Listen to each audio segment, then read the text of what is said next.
ਮਲਕੀਤ ਸਿੰਘ ਸੁਮਨ ਦਾ novel ਹੈ ਸੱਚੇ ਮਾਰਗ ਚੱਲਦਿਆਂ। ਪਹਿਲਾ ਅੰਗ। ਅੱਜ ਮੁੜ ਸਾਡੇ ਸਵੈ ਦੀਆਂ ਟਾਹਣੀਆਂ ਝੂਲਣ ਲੱਗ ਪਈਆਂ। ਭਾਵੇਂ ਕਈ ਹਨੇਰੀਆਂ ਨੇ ਸਾਡੀਆਂ ਜੜ੍ਹਾਂ ਨੂੰ ਵਲੇਵੇਂ ਪਾ ਕੇ ਉਖੇੜਨ ਦੀ ਕੋਸ਼ਿਸ਼ ਕੀਤੀ, ਪਰ ਅਸੀਂ ਉਹਦੇ ਧਾਵਿਆਂ ਨਾਲ ਵੀ ਹਰੇ ਭਰੇ ਰਹੇ। ਸਾਡੇ ਪਿਤਾ ਜੀ ਦੀ ਮੌਤ ਨਾਲ ਸਾਡੀ ਜ਼ਿੰਦਗੀ ਕਾਫੀ ਹੱਦ ਤੱਕ ਦੁਖਾਂਤ ਤੇ ਵੀਰਾਨ ਲੱਗਦੀ।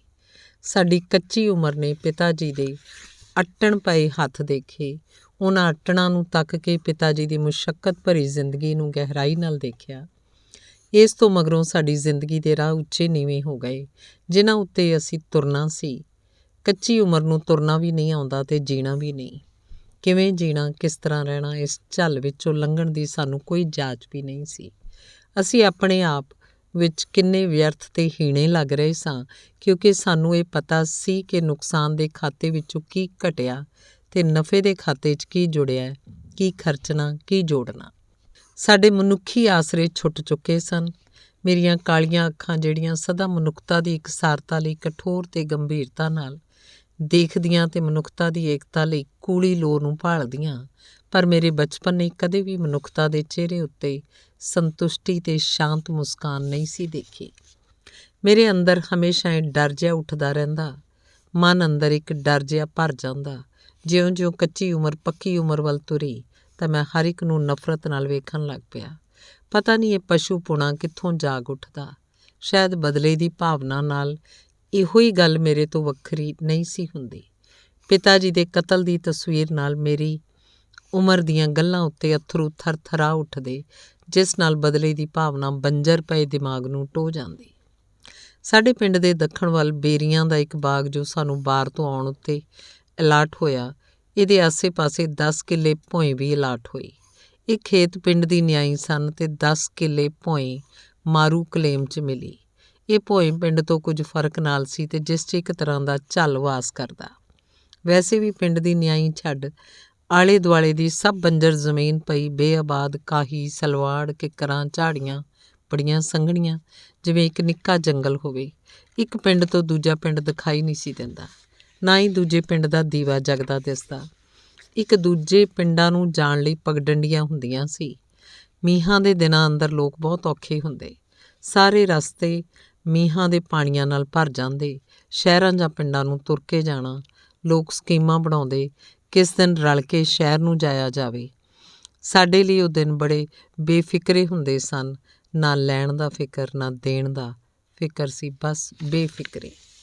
ਸਾਡੀ ਜ਼ਮੀਨ ਦਾ ਕੁਝ ਹਿੱਸਾ ਉਪਜਾਊ ਹੁੰਦਾ ਸੀ, ਜਿਸ ਉੱਤੇ ਅਸੀਂ ਖੇਤੀ ਕਰਦੇ ਸੀ। ਖਾਣ ਜੋਗੇ ਮਸਾਂ ਹੀ ਦਾਣੇ ਹੁੰਦੇ, ਬਾਕੀ ਲੋੜਾਂ ਲਈ ਕਰਜ਼ਾ ਸਾਡੇ ਸਿਰ ਹੀ ਰਹਿੰਦਾ। ਲੋਕਾਂ 'ਚ ਇੰਨੀ ਗਰੀਬੀ ਸੀ, ਸਾਰਾ ਪਿੰਡ ਹੀ ਦਾਣੇ-ਦਾਣੇ ਨੂੰ ਤਰਸਦਾ ਰਹਿੰਦਾ। ਭੁੱਖ ਦੇ ਸਤਾਏ ਲੋਕਾਂ ਨੇ ਸਾਨੂੰ ਕਮਜ਼ੋਰ ਸਮਝ ਕੇ ਰਾਤੋਂ ਰਾਤ ਸਾਡਾ ਬੇਰੀਆਂ ਦਾ ਬਾਗ ਵੱਢ ਕੇ ਸ਼ਹਿਰ ਵੇਚ ਆਂਦਾ। ਇਹਦਾ ਸਾਨੂੰ ਸਵੇਰੇ ਪਤਾ ਚੱਲਿਆ ਜਦ ਅਸੀਂ ਅੱਧ ਵਿਚਾਲਿਓਂ ਬੇਰੀਆਂ ਦੇ ਵੱਡੇ ਮੁੱਢ ਦੇਖੇ। ਸਾਰੇ ਟੱਬਰ ਦੇ ਮੂੰਹਾਂ ਉੱਤੇ ਗਮ ਤੇ ਉਦਾਸੀ ਫਿਰ ਗਈ। ਸਾਡਾ ਬਾਪ ਥਾਣੇ ਨਾ ਗਿਆ, ਕਿਉਂਕਿ ਥਾਣਿਓਂ ਸਾਨੂੰ ਇਨਸਾਫ ਮਿਲਣ ਦੀ ਉਮੀਦ ਨਹੀਂ ਸੀ। ਸਾਡਾ ਇਕੱਲਾ ਘਰ ਇਸ ਪਿੰਡ ਵਿੱਚ ਸੀ। ਲੋਕ ਸਾਨੂੰ ਪਨਾਹਗੀਰ ਆਖਦੇ ਸਨ। ਕੁਝ ਲੋਕ ਤਾਂ ਸਾਨੂੰ ਬਹੁਤ ਹੀ ਘਟੀਆ ਸਮਝਦੇ ਸਨ। ਪਤਾ ਨਹੀਂ ਉਹ ਇਹ ਕਿਸ ਤਰ੍ਹਾਂ ਸੋਚਦੇ। ਪਤਾ ਨਹੀਂ ਅਸੀਂ ਉੱਜੜ ਕੇ ਆਏ ਸੀ। ਬੇਰੀਆਂ ਵੱਢੀਆਂ ਦਾ ਪਤਾ ਤਾਂ ਲੱਗ ਗਿਆ, ਪਰ ਕੁਝ ਸਮੇਂ ਮਗਰੋਂ ਅਸੀਂ ਬਾਗ ਵਾਲੀ ਜ਼ਮੀਨ ਆਬਾਦ ਕਰ ਲਈ। ਪਹਿਲੇ ਸਾਲ ਹੀ ਕਣਕ ਦੂਜੇ ਖੇਤਾਂ ਨਾਲੋਂ ਕਿਤੇ ਭਾਰੀ ਹੋਈ। ਸਾਰੇ ਪਿੰਡ ਦੇ ਲੋਕ ਫਸਲ ਨੂੰ ਦੇਖ ਕੇ ਬਹੁਤ ਹੈਰਾਨ ਹੋਏ। ਕੁਝ ਲੋਕਾਂ ਦੀ ਦੁਸ਼ਮਣੀ ਦੀ ਭੁੱਖ ਤਾਂ ਪਹਿਲਾਂ ਹੀ ਸੀ, ਪਰ ਫਸਲ ਨੂੰ ਵੇਖ ਕੇ ਉਹਨਾਂ ਦੀ ਭੁੱਖ ਹੋਰ ਜਾਗੀ। ਬਾਪੂ ਜੀ ਹਮੇਸ਼ਾ ਕੰਮ ਵੱਲ ਧਿਆਨ ਰੱਖਦੇ। ਫਿਰ ਉਹ ਟੋਕਰੀਆਂ ਤੇ ਕਹੀਆਂ ਲੈ ਕੇ ਮਾਰੂ ਜ਼ਮੀਨ ਵੱਲ ਤੁਰ ਪਏ। ਸਲਵਾੜ, ਨਿੱਕੇ-ਨਿੱਕੇ ਦਰੱਖਤ, ਵੱਡੇ-ਵੱਡੇ ਦਰੱਖਤ ਸਭ ਜ਼ਮੀਨ 'ਚੋਂ ਕੱਢ ਮਾਰੇ। ਪਤਾ ਨਹੀਂ ਕਿੰਨੇ ਚਿਰ ਪਈ ਬੰਜਰ ਜ਼ਮੀਨ ਆਬਾਦ ਹੋਈ। ਪਹਿਲਾਂ ਨਾਲੋਂ ਕਾਫੀ ਸਮਾਂ ਬਦਲ ਗਿਆ ਸੀ। ਸਾਡਾ ਬਾਪੂ ਕੰਮ ਦੇ ਪਿੱਛੇ ਤੁਰਦਾ ਤੇ ਕੰਮ ਉਹਦੇ ਅੱਗੇ ਹੁੰਦਾ। ਬਹੁਤ ਮਿਹਨਤੀ ਸਨ। ਕੁਝ ਸਮਾਂ ਵੀ ਬਦਲ ਗਿਆ ਸੀ। ਨਵੇਂ ਵਾਹੀ ਯੋਗ ਸੰਦ, ਨਵੇਂ ਬੀਜ, ਇਹਨਾਂ ਨਾਲ ਸਾਡੀ ਕੁਝ ਹਾਲਤ ਸੁਧਰੀ। ਭਾਵੇਂ ਅਸੀਂ ਆਰਥਿਕ ਪੱਖੋਂ ਟੁੱਟੇ ਹੋਏ ਹੀ ਸਾਂ, ਪਰ ਸਾਡੀ ਗਰੀਬੀ ਦੀ ਉੱਲੀ ਲਹਿ ਰਹੀ ਸੀ। ਇਸ ਤਰ੍ਹਾਂ ਲੱਗਦਾ ਸੀ ਜਿਵੇਂ ਅਸੀਂ ਆਰਥਿਕ ਪੱਖੋਂ ਛੇਤੀ ਰੱਜ ਜਾਵਾਂਗੇ। ਪਤਾ ਨਹੀਂ ਸਾਡੀ ਇਹ ਖੁਸ਼ਹਾਲੀ ਲੋਕਾਂ ਨੂੰ ਕਿਉਂ ਚੰਗੀ ਨਾ ਲੱਗੀ। ਜਦ ਸਾਡੇ ਬਾਪੂ ਜੀ ਦਾ ਕਤਲ ਸਾਡੀਆਂ ਅੱਖਾਂ ਦੇ ਸਾਹਮਣੇ ਹੋਇਆ, ਮੈਂ ਤੇ ਮੇਰਾ ਵੱਡਾ ਭਾਈ ਸਵੇਰ ਦਾ ਸ਼ਾਹ ਵੇਲਾ ਲੈ ਕੇ ਖੇਤ ਜਾ ਰਹੇ ਸੀ। ਅਸੀਂ ਆਪਣੇ ਬਾਪੂ ਨੂੰ ਕੁਝ ਆਦਮੀਆਂ 'ਚ ਘਿਰਿਆ ਤੱਕਿਆ। ਉਹ ਆਖ ਰਹੇ ਸਨ, ਤੂੰ ਸਾਡੀ ਜ਼ਮੀਨ ਵਾਹੀ ਜਾਂਦਾ ਹੈ। ਪਰ ਬਾਪੂ ਜੀ ਆਖ ਰਹੇ ਸਨ, ਮੈਂ ਇਹ ਜ਼ਮੀਨ ਨਿਸ਼ਾਨਦੇਹੀ ਲੈ ਕੇ ਵਾਹੀ ਆ। ਇਹ ਕੁਝ ਲੋਕ ਪਿੰਡ ਦੇ ਵੱਡੇ ਜ਼ਿਮੀਂਦਾਰ ਨਾਲ ਆਏ ਸਨ ਜੋ ਉਹਨਾਂ ਦੇ ਸੀਰੀ ਜਾਂ ਮੁਜ਼ਾਰੇ ਸਨ। ਪਰ ਇਹ ਲੋਕ ਉਸ ਵੇਲੇ ਕਿੱਥੇ ਸਨ ਜਦੋਂ ਬਾਪੂ ਜੰਗਲ ਪੱਟ ਕੇ ਜ਼ਮੀਨ ਆਬਾਦ ਕਰ ਰਿਹਾ ਸੀ। ਪਰ ਬਾਪੂ ਜੀ ਦੀ ਕੌਣ ਸੁਣ ਰਿਹਾ ਸੀ? ਇੱਕ ਕਮੀਨੇ ਨੇ ਸਾਡੇ ਬਾਪੂ ਦੇ ਸਿਰ 'ਚ ਕਹੀ ਮਾਰੀ। ਉਹ ਜ਼ਮੀਨ 'ਤੇ ਡਿੱਗ ਪਏ। 2 ਆਦਮੀ ਸਾਡੇ ਵੀ ਪਿੱਛੇ ਪੈ ਗਏ। ਅਜੇ ਅਸੀਂ ਕੁਝ ਫਰਕ ਉੱਤੇ ਹੀ ਸੀ, ਉੱਥੇ ਰੋਟੀ ਸੁੱਟ ਕੇ ਅਸੀਂ ਪਿਛਾਂਹ ਨੂੰ ਮੁੜ ਗਏ। ਇਸ ਤਰ੍ਹਾਂ ਸਾਡੀ ਜਾਨ ਵੀ ਮਸਾਂ ਬਚੀ। ਸਾਨੂੰ ਨਹੀਂ ਪਤਾ ਲੱਗਿਆ ਕਿ ਸਾਡੇ ਬਾਪੂ ਨਾਲ ਕੀ ਹੋਇਆ। ਇਸ ਘਟਨਾ ਨਾਲ ਸਾਡੇ ਟੱਬਰ ਉੱਤੇ ਦੁੱਖਾਂ ਦੇ ਪਹਾੜ ਟੁੱਟ ਪਏ। ਅਸੀਂ ਅਨਾਥ ਹੋ ਗਏ ਸਾਂ। ਧਰਮ ਸਿੰਘ ਜ਼ਿਮੀਂਦਾਰ ਨੇ ਸਾਡਾ ਸਹਾਰਾ ਖੋਹ ਲਿਆ। ਪਤਾ ਨਹੀਂ ਉਸ ਵੇਲੇ ਦੇ ਲੋਕ ਉੱਜੜ ਕੇ ਆਇਆਂ ਨੂੰ ਕਿਉਂ ਚੰਗਾ ਨਹੀਂ ਸਮਝਦੇ ਸੀ। ਕੁਝ ਦਿਨ ਕੁਝ ਲੋਕਾਂ ਨੇ ਹਾਂ ਦਾ ਨਾਅਰਾ ਮਾਰਿਆ, ਪਰ ਸਾਡਾ ਸਾਥ ਧਰਮ ਸਿੰਘ ਵਿਰੁੱਧ ਕਿਸੇ ਨੇ ਨਾ ਦਿੱਤਾ। ਸਾਡੇ ਪੱਖ ਦੀਆਂ ਗਵਾਹੀਆਂ ਨਾ ਹੋਣ ਕਰਕੇ ਧਰਮ ਸਿੰਘ ਦੇ ਬੰਦੇ ਸਾਫ਼ ਬਰੀ ਹੋ ਗਏ। ਧਰਮ ਸਿੰਘ ਪਹੁੰਚ ਵਾਲਾ ਬੰਦਾ ਸੀ। ਉਹ ਬੇਹੱਦ ਕਮੀਨਾ ਵੀ ਸੀ। ਉਹ ਆਪਣੇ ਬਰਾਬਰ ਦਾ ਕਿਸੇ ਨੂੰ ਵੇਖਣਾ ਨਹੀਂ ਚਾਹੁੰਦਾ ਸੀ। ਆਲੇ ਦੁਆਲੇ ਉਹਦੇ ਬਰਾਬਰ ਕੋਈ ਵੀ ਨਹੀਂ ਸੀ। ਉਹ ਦੂਜੇ ਦੀ ਮਿਹਨਤ ਨੂੰ ਵੇਖ ਕੇ ਆਪਣੇ ਮੱਥੇ 'ਤੇ ਗੁੱਸੇ ਦੇ ਸੂਹੇ ਅੰਗਿਆਰ ਬਣਾ ਲੈਂਦਾ ਤੇ ਉਹਦੀ ਮਿਹਨਤ ਨੂੰ ਲੁੱਟਣ ਲਈ ਕਮੀਨਾ ਤੇ ਲੋਭੀ ਬਣ ਜਾਂਦਾ। ਭਾਵੇਂ ਉਹਦੇ ਹੱਥਾਂ 'ਚ ਮਿਹਨਤ ਦੀਆਂ ਕੜੀਆਂ ਨਹੀਂ ਸਨ ਜੋ ਮਿਹਨਤ ਨੂੰ ਘੜ ਕੇ ਕਾਬੂ ਕਰ ਸਕਦੀਆਂ, ਪਰ ਮਿਹਨਤੀ ਮੁੜਕੇ ਵਾਲੇ ਮੱਥਿਆਂ ਨੂੰ ਦਾਗ ਦਿੰਦਾ ਆਪਣੇ ਕਮੀਨੇ ਬਲ ਨਾਲ। ਸਾਡਾ ਇਸ ਪਿੰਡ 'ਚ ਰਹਿਣਾ ਖਤਰੇ ਤੋਂ ਖਾਲੀ ਨਹੀਂ ਸੀ। ਸਾਡਾ ਪੈਂਡਾ ਵੀ ਸੁਰੱਖਿਅਤ ਨਹੀਂ ਸੀ। ਜੇ ਅਸੀਂ ਜੀਣਾ ਹੀ ਹੈ ਤਾਂ ਪਿੰਡ ਦੇ ਜ਼ਿਮੀਂਦਾਰ ਥੱਲੇ ਰਹਿ ਕੇ ਜੀਣਾ ਪਏਗਾ।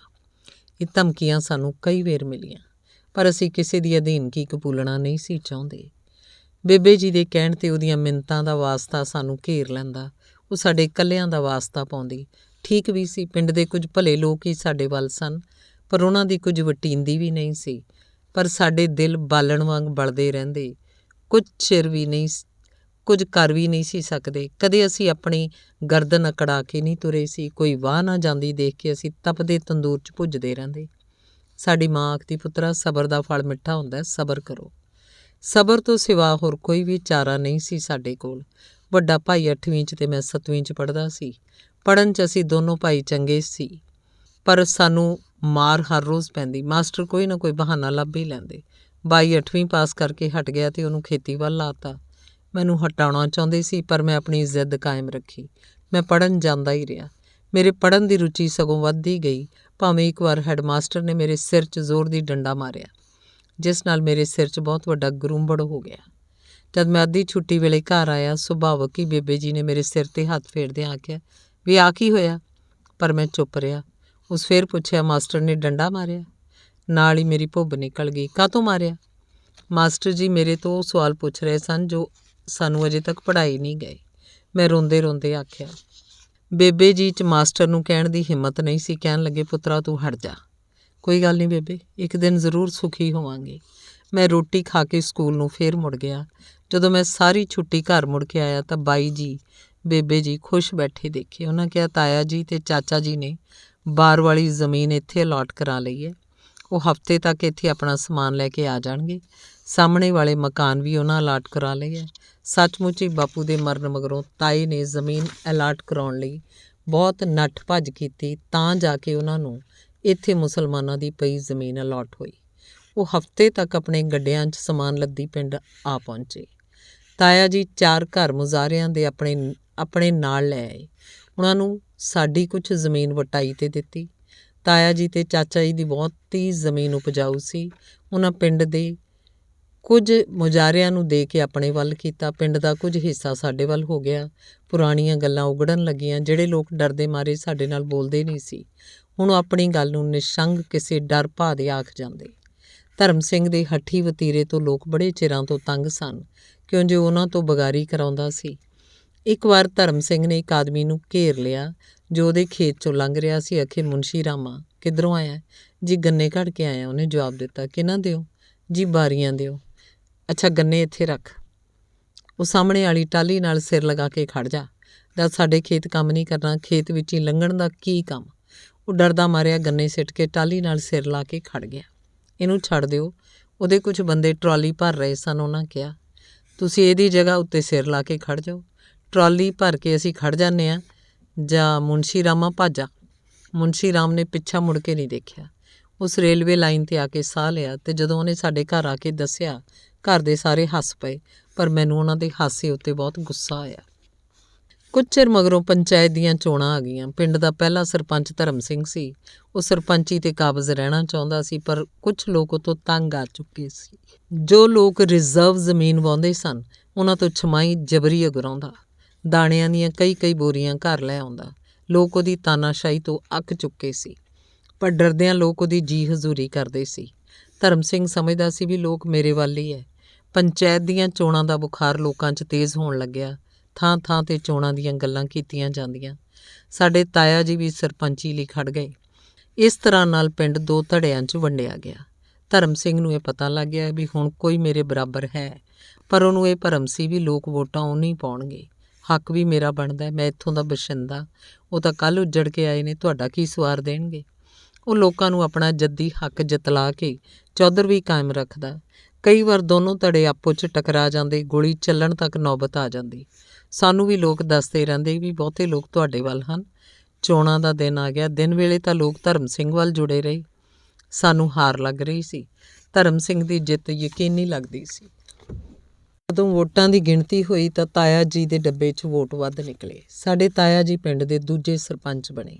ਸਰਪੰਚੀ ਦਾ ਚਾਰਜ ਲੈਣ ਮਗਰੋਂ ਤਾਇਆ ਜੀ ਨੇ ਪਿੰਡ ਵੱਲ ਧਿਆਨ ਦਿੱਤਾ। ਕਈ ਸੁਧਾਰ ਕੀਤੇ। ਪਿੰਡ 'ਚ ਪਹਿਲਾਂ ਸਿਰਫ ਧਰਮ ਸਿੰਘ ਦੀ ਹਵੇਲੀ ਵਾਲੀ ਗਲੀ ਪੱਕੀ ਸੀ। ਤਾਇਆ ਜੀ ਨੇ ਪਿੰਡ ਦੀਆਂ ਸਾਰੀਆਂ ਗਲੀਆਂ ਪੱਕੀਆਂ ਕਰਵਾ ਦਿੱਤੀਆਂ। ਡੰਗਰਾਂ ਦਾ ਪਿੰਡ 'ਚ ਹਸਪਤਾਲ ਨਹੀਂ ਸੀ, ਹਸਪਤਾਲ ਬਣਵਾਇਆ। ਸਕੂਲ ਨੂੰ 10ਵੀਂ ਤੱਕ ਕਰਾਇਆ। ਮੁੰਡਿਆਂ ਨੂੰ ਖੇਡਾਂ 'ਚ ਰੁਚੀ ਲੈਣ ਲਈ ਪ੍ਰੇਰਿਆ। ਬੰਦਿਆਂ ਦੇ ਹਸਪਤਾਲ ਨੂੰ ਕਈ ਸਹੂਲਤਾਂ ਦਵਾਈਆਂ। ਪਿੰਡ ਦੀ ਨੁਹਾਰ ਕਾਫੀ ਬਦਲ ਗਈ। ਲੋਕ ਤਾਇਆ ਜੀ ਉੱਤੇ ਅਸ਼ ਕਰਨ ਲੱਗ ਪਏ। ਇਹ ਦੇਖ ਕੇ ਧਰਮ ਸਿੰਘ ਨੇ ਡੇਰੇ ਜਾਣਾ ਸ਼ੁਰੂ ਕਰ ਦਿੱਤਾ, ਜੋ ਪਿੰਡ ਦੇ ਬਾਹਰ ਇੱਕ ਢੱਕੀ 'ਤੇ ਬਣਿਆ ਹੋਇਆ ਮੜ੍ਹੀ ਉੱਤੇ ਸਾਧਾਂ ਦਾ ਡੇਰਾ ਸੀ। ਐਤਵਾਰ ਤੇ ਵੀਰਵਾਰ ਨੂੰ ਬਹੁਤ ਲੋਕ ਜੁੜਦੇ। ਲੋਕ ਸਮਝਦੇ ਵੀ ਧਰਮ ਸਿੰਘ ਡੇਰੇ ਜਾ ਕੇ ਆਪਣੀ ਭੁੱਲ ਬਖਸ਼ਾ ਰਿਹਾ ਹੈ, ਜਿਹੜਾ ਹੁਣ ਸਾਧਾਂ ਦੇ ਡੇਰੇ ਜਾਣ ਲੱਗ ਪਿਆ। ਪਾਪ ਦੀ ਗਠੜੀ ਚੁੱਕਣੀ ਕਿਹੜੀ ਸੌਖੀ ਹੈ, ਪਾਪੀ ਨੂੰ ਉਹਦਾ ਪਾਪ ਸਤਾਉਂਦਾ ਹੈ। ਤਾਇਆ ਜੀ ਨੇ ਪਿੰਡ 'ਚ ਰਿਜ਼ਰਵ ਪਈ ਜ਼ਮੀਨ ਲੋਕਾਂ ਨੂੰ ਵਾਹੁਣ ਲਈ ਆਖਿਆ ਤੇ ਉਹਨਾਂ ਵਿੱਚ ਅਲਾਟ ਕਰਾਉਣ ਦਾ ਵਾਅਦਾ ਕੀਤਾ, ਜੋ ਉਸ ਪੂਰਾ ਕੀਤਾ। ਮੈਂ 10ਵੀਂ ਪਾਸ ਕਰਕੇ ਸ਼ਹਿਰ ਕਾਲਜ ਵਿੱਚ ਪੜ੍ਹਨ ਜਾਣ ਲੱਗਿਆ। ਅਸੀਂ ਖੇਤੀ ਵੱਲੋਂ ਕੁਝ ਸੌਖੇ ਹੋ ਗਏ ਸੀ। ਕਾਲਜੋਂ ਆ ਕੇ ਬਾਈ ਨਾਲ ਖੇਤੀ ਦਾ ਕੰਮ ਕਰਾਉਂਦਾ।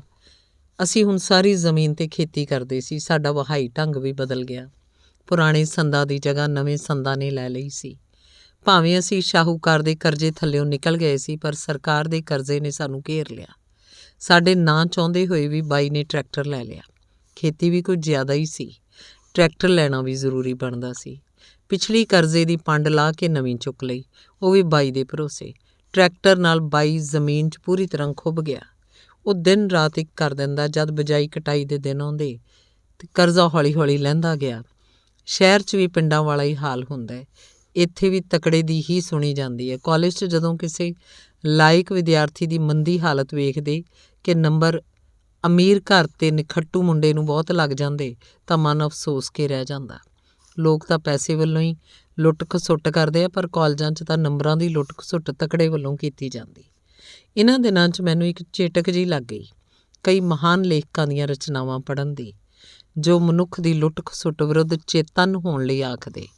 ਇੱਕ ਦਿਨ ਕੁਝ ਮੁੰਡਿਆਂ ਨੇ ਰਲ ਕੇ ਇੱਕ ਸੰਸਥਾ ਬਣਾਈ, ਜੋ ਇਸ ਲੁੱਟ ਖਸੁੱਟ ਵਿਰੁੱਧ ਖੜੋ ਗਈ।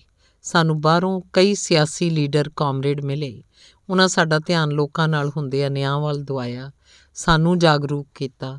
ਹਫ਼ਤੇ ਅੰਦਰ ਸਾਡਾ ਕੁਝ ਵਿਦਿਆਰਥੀਆਂ ਦਾ ਉਹ ਸਕੂਲ ਲਾਉਂਦੇ, ਸਾਨੂੰ ਹਰ ਤਰ੍ਹਾਂ ਨਾਲ ਚੇਤੰਨ ਕਰਦੇ।